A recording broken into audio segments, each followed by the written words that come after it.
El flujo turbulento hace que la pared del ventrículo como que tiemble un poco y esto se pueda analizar y determinar a través de un sonido, con un tamborcito, pero que es generado por ese flujo. Veamos gráficamente cómo ocurre.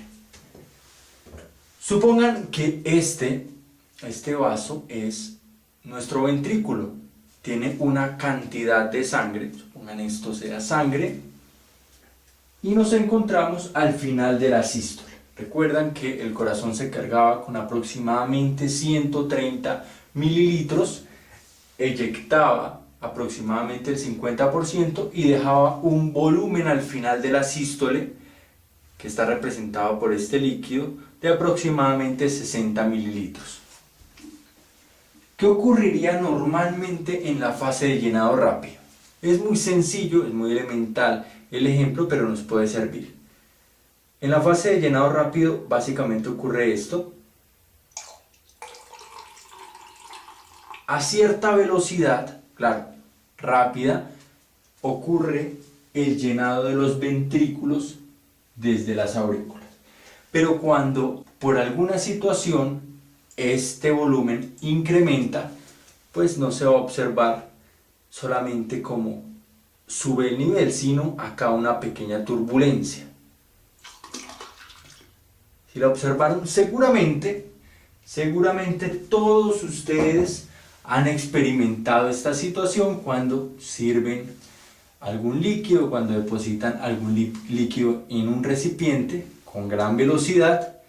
El flujo se hace como en turbulencias y genera ondas, ya lo acabamos de ver.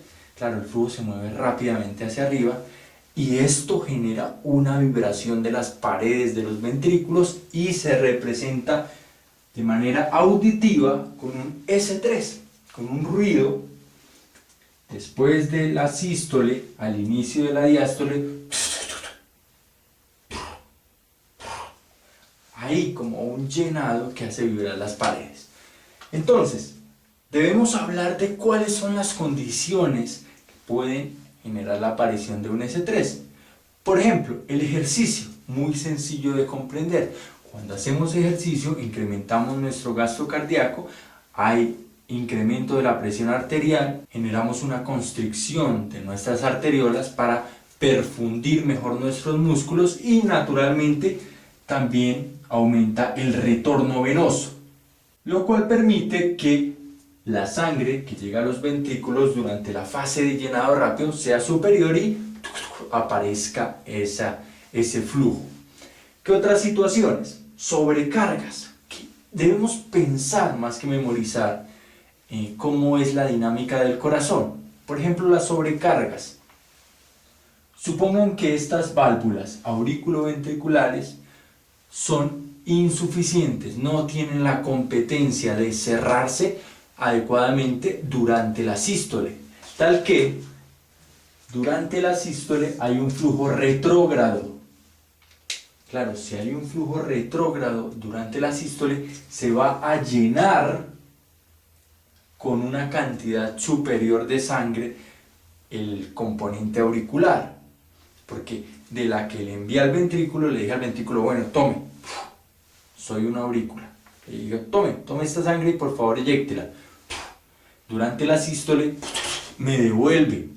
Entonces, aparte de la que tenía y de la que estoy recibiendo del sistema venoso, pues debo sumarle la que me devolvió, ya que la válvula fue incompetente y permitió el paso. De esta manera, al generarse la diástole, pues le envío la que ya había recibido y la que me devolvió. Entonces, el flujo es mayor.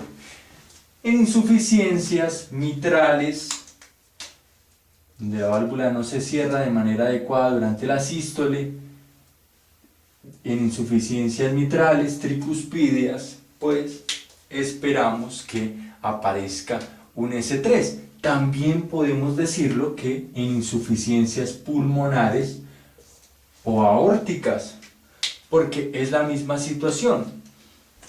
El ventrículo en este momento, si existe una insuficiencia de las válvulas sigmoideas, no solamente recibiría sangre de acá, de la aurícula, sino también de la parte arterial. Entonces es el mismo fenómeno, se sobrecargan los ventrículos, se llenan con demasiada sangre y el flujo se convierte en algo anormal.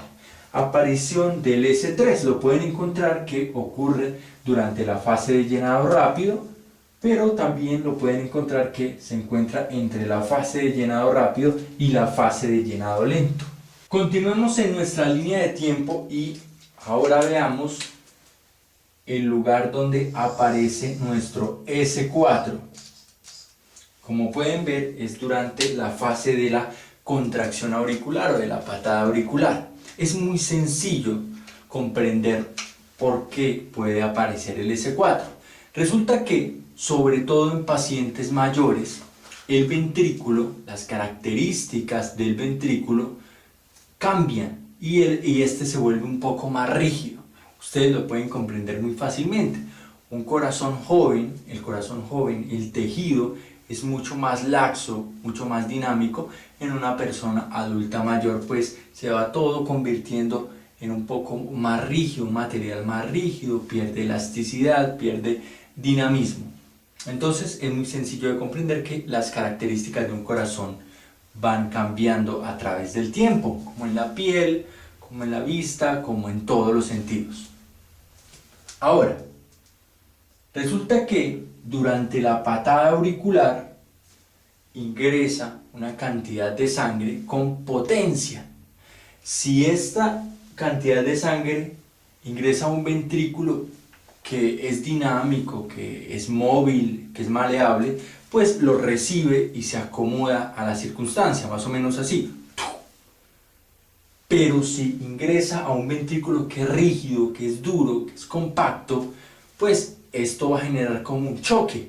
Y al contrario, el ventrículo no se va a moldear, sino va a ser como un movimiento como de choque, como de vibración, que se va a poder transformar en ondas sonoras y determinar a través de la auscultación, como un ruido cardíaco. Esta es la causa del S4. El ingreso de la sangre con potencia durante la patada auricular en un corazón que es un poco rígido, tal vez con hipertrofia, y genera una vibración y estas ondas se traducen en un sonido. ¿Qué condiciones podrían generar la aparición de estos cambios morfológicos y dinámicos dentro del ventrículo? Muy sencillo. Hipertensión arterial, hacen que el ventrículo se tenga que esforzar, tanto sistémica como pulmonar. Estenosis aórtica y pulmonar, el ventrículo se tiene que esforzar mucho más. Cualquier situación que durante un largo periodo de tiempo haya generado un esfuerzo superior por parte de los ventrículos, finalmente nos puede desencadenar la aparición de un S4 debido al cambio en su dinamismo y una conformación un poco más rígida. Entonces, ahora vamos a comprender características específicas de cada uno de los ruidos. Pero antes hagamos un breve resumen.